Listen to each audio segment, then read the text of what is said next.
আসসালামু আলাইকুম সবাইকে।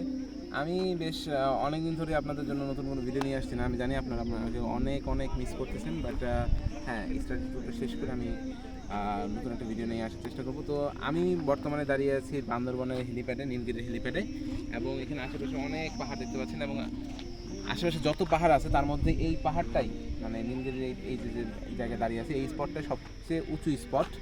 এবং মূলত আমি এসেছি 7 দিনের স্টাডি ট্যুরে।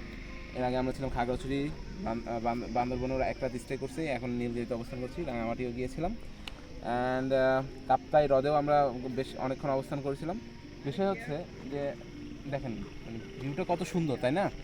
তো this is how Allah has created the universe, this is how Allah has created the earth for us, only for us. আমাদেরকেই কেন্দ্র করে আমরা যে সুন্দরভাবে পৃথিবীতে যাতে অবস্থান করতে পারি, বসবাস করতে পারি, তার জন্য কিন্তু আল্লাহ তাআলা এত সুন্দরভাবে এই নিয়ামত মানে তৈরি করেছেন, নিয়ামত আমাদেরকে দান করেছেন। তো আল্লাহ তাআলা বলেছেন যে বিভিন্ন বিভিন্ন জায়গায় হচ্ছে, পৃথিবীর বিভিন্ন জায়গায় আমাদেরকে বিচরণ করতে, যাতে আমরা তার নিয়ামত সম্পর্কে আরও বেশি জানতে পারি, তার জন্য আরও আনুগত্যতা স্বীকার করতে পারি, যাতে বুঝতে পারি, অনুধাবন করতে পারি যে আল্লাহ তাআলা আমাদের জন্য কত কিছু করেছেন, কত কিছু করবেন, হ্যাঁ, আমরা যদি আল্লাহর ইবাদত করি, ঠিক আছে?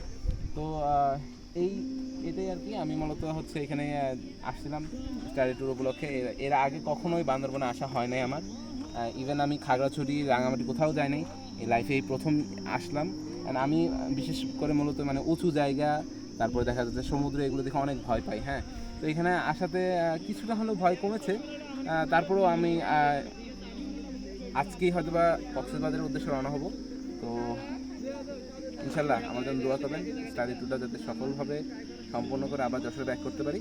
অ্যান্ড আমাদের তো মোটামুটি সামনেই 1-2 মাস পরে সেমিস্টার শেষ হয়ে যাবে।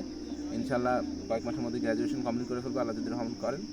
অ্যান্ড হ্যাঁ, আপনাদের জন্য আরও অনেক ভিডিও সামনে নিয়ে আসতেছি, আমাদের সাথে থাকুন। আসসালামু আলাইকুম।